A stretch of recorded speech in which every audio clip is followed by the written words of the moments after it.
turn of events. Well, as far as the cases are concerned, these are very robust cases. We're talking about people who are at the heart of the darkness of his death squads and alleged extrajudicial killings, now testifying or have been testifying to the International Criminal Court.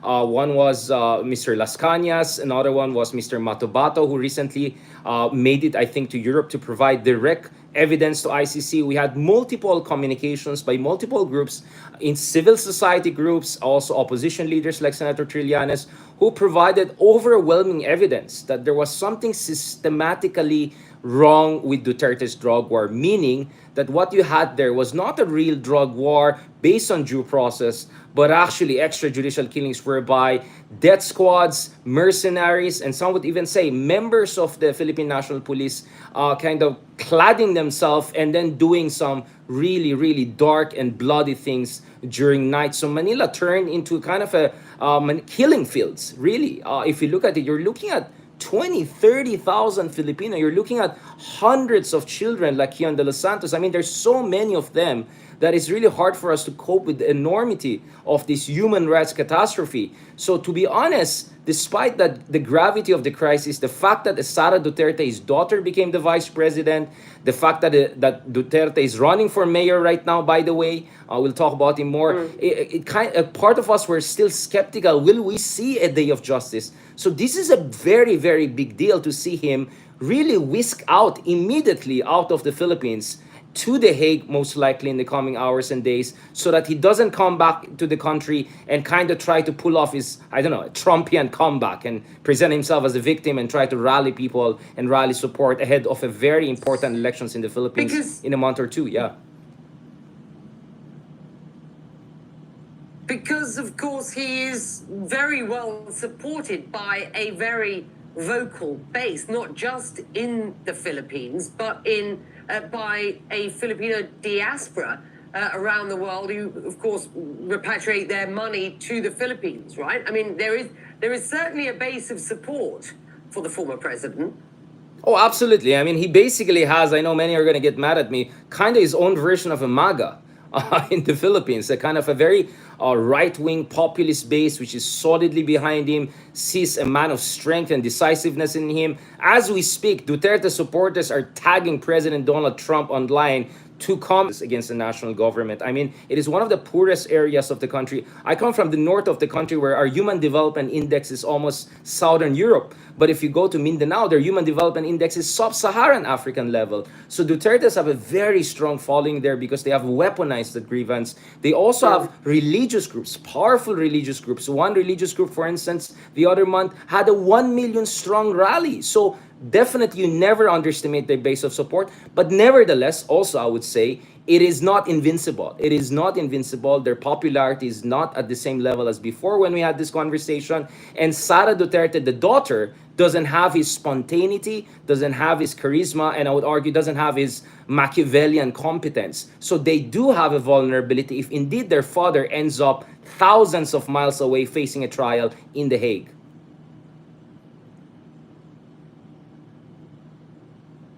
Well, he's on the way there. We are looking at pictures just into CNN of Duterte climbing aboard a plane bound for The Hague in Holland. It's good to have you, sir. Thank you very much indeed for joining us. As always. Well, an historic deal is being praised across the Middle East with the... Thank you so much for joining us, sir. Thank you very much, guys. Talk to you soon. More on that is just ahead. Okay, guys. Mamaya habol lang ako, guys. Meron tayong isa pang interview sa Sky 4 channel. Medyo ano na tayo. Hindi na lang tayo vlogger. But I'll tell you guys, actually, this feels weird. This like from, I don't know, 7 a.m. to 3 a.m. the next day, dire-diretsong interview. Last time I had that kind of news cycle was actually 2016 elections and 2017-18 going to 2019. And back then, guys, if you think about it, Duterte looked completely invincible. I mean, my goodness. I mean, 1,000 years of Reich kind of situation. Like, ano nang nangyari sa atin? And I remember I visited Senator De Lima. And you know, I was talking to her 2018, and Senator De Lima was saying, yeah, maybe we have to be prepared for them being there forever, right? In her case, maybe she has to be prepared for staying behind bars forever, right? On Trump up charges. So, we have come a long way. Kaya kanina to tell Becky Anderson, na actually the last time we had a conversation, Duterte was the height of his power, extremely influential among other things, 90% approval ratings. But to see what's happening to him right now, sabi ko nga, parang hindi pala Assad ang nangyari. Kasi si Assad, tumakas na, hindi na bumalik. Ito, nasa China ka nga, bumalik ka pa. And by the way, we still don't know the exact details. There could have been negotiations behind the scenes. I don't know what the heck is going on with China. They just rejected my visa in China to go to a very high level meeting that I was invited to. So I don't know. Weird stuff are going on, guys, in China. And I'm glad not to go to China anytime soon. I don't feel safe anymore there. And as you see, China actually is making big statement right now, kind of in support of Duterte's, kind of implying political yan, politicized yan, medyo Duterte line of argument. As we speak, the Duterte supporters are opening out there, tagging Donald Trump, I don't know, JD Vance, Elon Musk, whoever, to get a support. But I don't know. Duterte is a nobody to Trump. That's what last time I checked. I don't know. Who knows? Maybe Trump will say something. But I don't think the Philippine government would have done this, guys, if there was not a certain degree of coordination at the highest levels. And speaking of coordination, guys, shout out naman dyan kay General Torre. Wow, General Torre, my goodness. That guy should run for the president, to be honest. I mean, if he runs for the president, I don't mind. Okay, you can fill in the blank, right? I'm just saying, guys. Wow, General Torre, and then kanina I had to mention, I had to make sure this goes on the record. Senator Trillanes, Torre, Trillanes, these people, really, kudos to them for going really the extra mile. Mabuhay kay General Torre. Because I saw General Torre a while ago, at least based on the video I saw, he was there on the tarmac as President Duterte or former President Duterte was being essentially escorted out of the country or whisked away from the country. So as we speak, guys, eto na, officially, Rodrigo Duterte, parang typhoon to eh. The Digong typhoon is out of our area of responsibility. So I don't know if this is a straight flight. Medyo charter plane yan. Can charter planes go all the way from one side of the universe to the other side? I don't know. But I don't know. I mean, sorry. And now I'm having editors asking me questions. Sure. Try to not. Jesus. Oh my God. I'm getting requests to have writings while we're doing these interviews and all of that. This is what I'm saying. Dun sa mga low-life trolls and propagandists, yung mga walang ya dyan, you know, we work so hard, right? We do legit work, right? 24 hours, sometimes even more, na derecho. So, you know, please lang, all right? So, my only advice to the trolls and low-lifes out there is maybe next time, instead of doing low-life stuff, and being, you know, some sort of patapon na chipang na troll farm for some horrible politician or killer, whatever, maybe what you want to do is to be a legitimate journalist, a legitimate scholar, global scholar, a global journalist, right? Hindi mga tabi-tabi lang. Yung mga medyo, mga kausap mo lang naman mga, alam mo na. No, but going back to this, wow, he's out of our area of responsibility. But I don't know, maybe he will land in Japan, maybe, and then from Japan, there'll be a straight flight to Hague. He could be landing, I don't know, in a third country, I don't know, Dubai. Kasi baka, if Dubai, baka andyan na bigla si Harry Roque. But I don't know if that, I'm not a rich guy, so I don't know, like, can it go all the way straight to The Hague? But anyways, I'm sure all the parts of every single step in the logistical chain of events has been fully coordinated. As you know, the game plan of Duterte's was to come back here, magrarally ng big time. Alam niyo na anong grupo yan. Alam mo na, hindi ko na kailangang sabihin. And then they're gonna file TROs, temporary restraining orders, right and left. They're gonna take this to the Supreme Court. Oh my God, magdadrama si Duterte. Iiyak-iyak si Bato. And then, you know, Davao School of Drama and Arts. And Sara Duterte goes there on Zoom and says things like that. That was the plan. And then, General Torre and the gang just came in and said, once you're back, we'll put you in Villamor base and then we'll escort you out within a few hours to make sure you're cleared, right?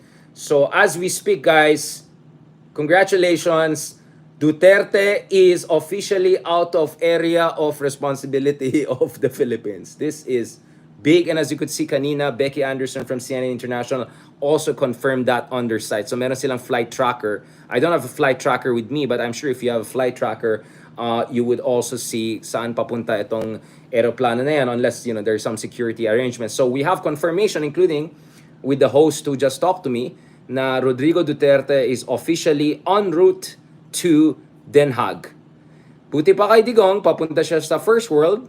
Buti pa kay Digong, papunta siya sa a country with a fantastic healthcare facilities.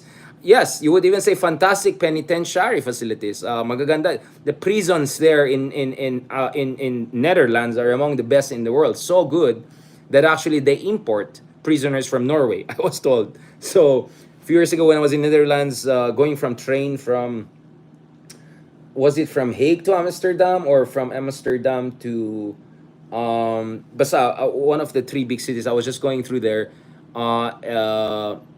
Leiden, I think Leiden. And then someone told me, "Oh, actually, look at those ones. Those are prisons, and they're like Norwegians inside there because Norway doesn't have enough. I don't know, coastline mansions for its prisoners. Alam mo naman, Scandinavian countries a little bit too nice to their criminals, so they actually send them to Netherlands. So Netherlands not only is home to International Criminal Court and other important global courts, is also home to one of the best and most efficient prison systems. So buti mga kay Tatay Digong, he's gonna have very good healthcare, he's gonna have very good accommodation.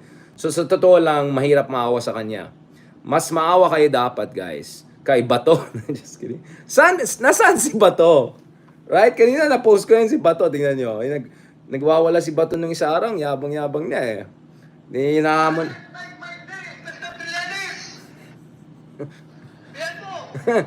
Sige ka lang, Sige! Go ahead. sumama ka pa. Make my day. Make my day. Sumama ka. Ikaw na yung magpura sa akin. Okay. Sabi ng mami ko, baka masal. Tama na. Nagalit na nga si Guanzon sa akin. Hindi ko na dadagdagan yan. I'm just saying, hindi rin tayo maawa sa kanya kasi parang napagod na ako maawa sa kanya. Ilang taon na siya umiyak-yak eh, di ba? Yung Bato School of Arts and Drama, medyo baka magkakaroon ng branch. I think soon there could be what you call group hug. Group hug. Group Den Haag. Hague hug, right? Group hug. Dutch, let's speak Dutch a bit. Group hug sila siguro soon. Let's see, because some people are saying this could be actually waves, no? We're looking at waves, so maybe this is just the first wave, parang COVID-19. No, parang siguro yung kay Tatay Digong, the first went for the principal and then habol yung isa. Remember, in the case of Russia and in the case of, actually all of the recent cases, you look at it, the Israel case was not only Netanyahu and the defense minister, but it was also a couple of Hamas leaders who engaged in those, terrorist attack on civilians. It also, in the case of Taliban, I think it was a couple of also leaders. And then in the case of Putin, I don't think it was Putin alone. Kasama rin yata a couple of his oligarchs. And I don't know if it was Narishkin and some of his top intelligence officials. So, medyo surprising kung Digong lang to. But probably inuna na lang si Digong because this is the most sensitive and logistically complicated one. Because syempre, Digong, in fairness naman to him, he's really not that young. He has not been well for quite some time. So siguro there was always a worry na baka mamaya may himatay yan, ma-heart attack yan, God forbid, or something. And the reason I say also God forbid is because I never wish bad for anyone, but I wish justice. And Digong has to face justice, right? Meaning, trial and proper justice. Pero yun nga, buti ka nga kay Digong, buti pa nga kay Digong, he's gonna see, he's gonna have his day in court, in an international court, with international standards. Something, guys, that the victims of EJK never had. Honestly, we also always saw their legal arguments as questionable because if you bother to actually research, the Supreme Court of the Philippines already made a ruling on this. May residual jurisdiction ng ICC, at least vis-a-vis the time that we were still member of the ICC, right? Between 2011 to 2018, we were a member of the ICC. And some would argue that actually the jurisdiction of the ICC goes beyond that. That's why even Putin, for instance, from Russia, who's not part of the ICC. Remember, Russia is not part of ICC. And yet still Russia got that. Taliban leaders, they're not part of ICC. I'm not even sure Israel is part of ICC. But still nag-apply yung warrant of arrest nila.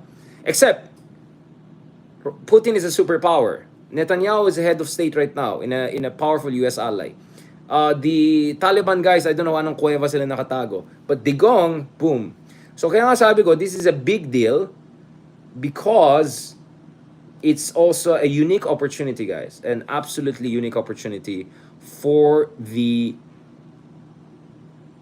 ICC to prove its point. Okay, guys, stop muna tayo dito. I'm already getting requests to get the articles going and then tignan mo habang na-try, my goodness. I need to get this out of my system as soon as possible while we have a little bit of energy. So thank you so much again, guys. Maraming salamat sa continuous support nyo sa atin throughout the years. You know what I'm saying? This is not an easy job. As you can see, it's literally 24 hours sometimes. Kanina umaga pa tayo dire-diretso. This is like what, our 5th live today. Hindi pa kasama yung mga ibang in-person interviews natin. Kanina and one news among others. And also, of course, yung interviews natin with Ronald. But you know what, guys? I love doing this because I feel it's a meaningful job. It's a meaningful vocation, I would even say. It's not a job, it's a vocation. Because dito, guys, dito, in this vocation, what we can see is the chance to push back against dun sa mga walang hiyang supporters of EJK. Oh, Latifa, oh, okay lang sa'yo? Pinatay si Kian de los Santos? Paano kung nangyari sa inyo yan? Paano kung nangyari sa mga kamag-anak mo yan, di ba? Sorry for saying that, but you know, when I hear people justifying EJK, I'm saying, well, it's okay to talk about EJK when it doesn't affect you. But what about kung biglang napagtripan lang, nakota lang yung ano mo, di ba? So you guys have to be ashamed of yourself and may God punish you for your apology, right? Apologia for mass atrocities, right? For mass atrocities. So, bahala talagang Diyos sa inyo. So, maya kayo sa balat nyo. And I'm very glad that throughout all these years, we fought back. We did not allow itong mga low-life trolls na yan, itong misinformed friends na yan, for these people to, you know, they just gaslighted us eh. Mga walang yang yon. Remember last year, sabi na fake news daw tayo? Well, at the end of the day, I was correct pala. Yun lang, of course, because there's negotiation and you can see, logistically complicated ito, medyo tumagal ng konti. Pero ano, ginawa sa atin? Binastos tayo, sinabi nga, si Trillanes still, trilling sila ng trilling. Pinagtatawanan tayo, kina-question yung ating expertise, ganon. Sino ba si Richard? And then parang pag tinitignan ko, wait lang, who is questioning my credibility? Oh, okay, some pretentious whatever China scholar, whatever, bayaran troll, right? Or, oh, some, you know, wait, ano ulit ang alam mo sa international? Or, wait, forget about that. Anong alam mo ulit sa topic? You know what I'm saying? So, year after year, itong mga walang yang troll na yan, mga low lives na yan, not to mention, like, some really bad politicians among others have been attacking us, gaslighting us, intimidating us. So, it's good to see, finally, the eye of the storm is out of the Philippine area of responsibility. And mabuhay ka, General Torre. Great job, fantastic job. And who knows, maybe Torre for president. I don't know. Maybe we're getting ahead of ourselves. But for what it's worth, I'm really happy that we spent today, guys, together on different live feeds, on different platforms. And I think this day will go as a glorious day in Philippine democracy. Hindi tayo perfect. We have a long time to go. Yes, unfortunately, you know, like BBM may not have really done this because of human rights per se. I mean, if you look at their explanation, it's because, well, ano daw, hindi naman natin, ayan na, may napikon na troll. Yes, obviously, there's political calculation there, but at the end of the day, guys, don't forget about this. Ito ay hindi ukol sa mga politiko, hindi ito ukol sa politika, ito po ay ukol sa hustisya. Dapat pananagutan natin yung mga walang hiyang tao na sangkot dito sa kunyaring kampanya laban sa pinagbawal na droga, pero sa totoo lang, mass murder lang palang ginagawa nila at nagkota-kotahan lang. And I would say, wow, it is possible actually to get things done. If you have decisiveness, if you have competent people like General Torre around you, if you have persistent people like Senator Trillanes among others, and maybe you have some good vloggers and analysts and experts around who help with lifting up the level of discourse and discussion, baka may pag-asa ang ating bayan. Mabuhay ang Pilipinas and may God save us from horrible people, mass murders and all. And sana, next step naman, trapo naman ang papaalisin natin sa politika. Mauna muna yung mga mass murderer and dictators, and then mamaya siguro mga trapo naman. But let's not get too much ahead of ourselves. In the meantime, let's just celebrate this special moment sa ating kasaysayan. And let's not get complacent. Ako, until I see that final hammer coming down in the ICC that holds those really criminal people accountable, until I see some of these people really ending up behind bars, even if it's a first world country, Europe, for me, hindi tapos ang laban. In fact, I would say even at that point, hindi tapos ang laban because we have to do a lot of reforms back here in the Philippines. Ang dami pa natin kailangan ayusin. Kailangan natin ayusin yung ating mga court systems. Bakit si Digong ay dinadala sa Hague is because we couldn't take care of this situation properly here in the Philippines. Eh kung sana maayos ang ating mga judicial systems and court systems, eh di sana yung 10,000, 20,000, 30,000 EJKs, domestically, we already had rulings on them, or at least domestically, our courts dealt with them. So we are where we are not because we want now that foreigners will save us. That's not where I'm coming from. What I'm saying is that it's sad that we had to rely on an international body to save us because we couldn't save ourselves. But nevertheless, I hope this is the first step in the right direction. I think it is the first step in the right direction. I think the challenge here is to keep that direction going. All right? On that note, thank you very much. Mabuhay po kayo. And let's pray na tuloy-tuloy itong justisya na to at yung mga iba rin na nagtatago ng mga pebbles, mga ganon, ay mahuhuli rin. Alright? Kung may update kayo kay Bato, paki-message na rin sa atin. We'll go live on that also later on. Salamat guys, and tomorrow morning, early morning, God willing, we'll join you early morning before lunch. Again, kasama natin si Ronald Llamas, and then kasama natin most likely again around late afternoon, again si Sir Ronald Llamas para pag-usapan natin yan. So, I'm not sure I have time to rest. I still have to do a couple of other interviews and I have to do some writings. But let's just keep this as our live for tonight. Salamat sa inyong suporta, to your stickers, to your stars, to your support, to your prayers. Alam ko, maraming mga masasamang tao dyan, maraming mga masasamang loob dyan. So we need good prayers. We need good karma. We need good vibes, right? To push back against this bad thing. And please guys, please don't forget to support us in different ways, sharing, recommending, liking, sending stickers, stars. But importantly guys, please join our little community. Lumalaki na tayo. We're now more than 100-person community doon sa YouTube channel natin, Richard Haydan Vlogs. Sana naman maka 1,000 naman tayo sana at least. At the price of a single pickup coffee, you can be a member of our little, but I would say growing, principled, and very intelligent, very smart little community. Maraming salamat. God bless and talk to you soon.